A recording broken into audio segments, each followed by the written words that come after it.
So here is your tasting of the Glenfiddich 20. So Glenfiddich XX or 20 as it's called is part of their experimental range. What they actually did for it, and hence how it got its name, is they took 20 ambassadors from around the world for Glenfiddich, and they got them all to the distillery.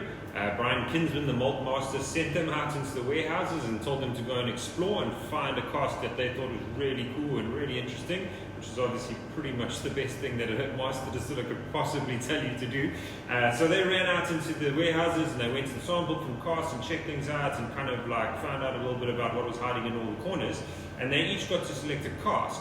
And then what he did is he went and took all of those casks and created a whiskey using those barrels. So instead of it being the other way around where they're like, this is the kind of whiskey we're trying to make, let's go and find stuff that would fit it, they actually went and said, you know, you bring it to me and I'll make it work, which is pretty exciting. So there was a combination of apparently quite a lot of ex-American oak casks, first full barrels, which is quite interesting.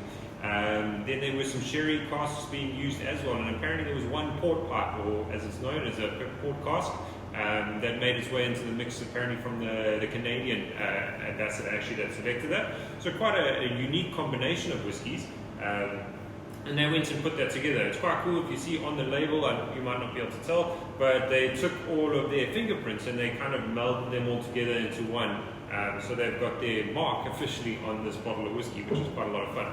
So if you have a look at the color, you'll notice that it's quite a nice kind of gold. It's nothing too over the top, kind of nice rich gold color. There was only so much sherry in comparison to the oak as well, American oak as well as the port. So decent kind of combination of flavors, but also will give you a decent kind of combination of color too.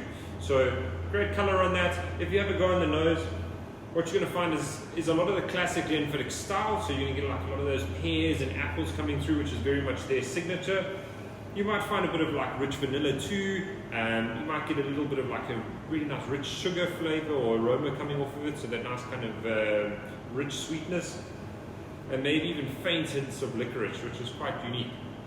So if you want to have a go on the taste of that, you're going to once again put it in your mouth, give it a good swirl, swallow. You're going to breathe in through your mouth just to allow the flavors to come in with you.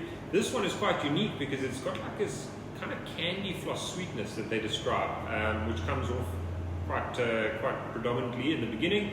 You're also going to get the usual notes of like some toasted almonds, maybe a hint of cinnamon. You also might get a little bit of like a gripping kind of tannin that comes along, which is that influence of that oak on your tongue. So really quite fascinating, quite a unique whiskey, something a little bit out there. Probably not something that you'll ever find repeated again. So it's quite fun to have a dram of it while it's around and while it lasts. So enjoy.